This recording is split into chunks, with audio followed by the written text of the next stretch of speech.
Installing a serial port module.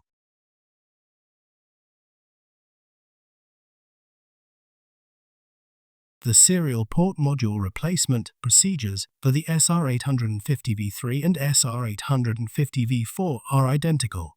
An SR850 V3 is used in this video for demonstration purposes.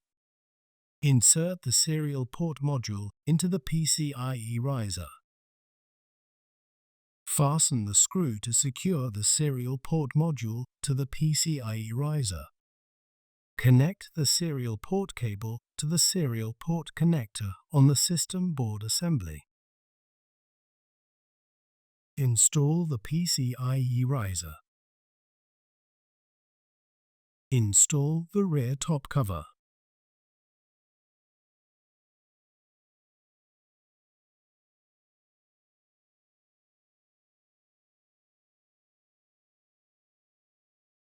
Install the front top cover.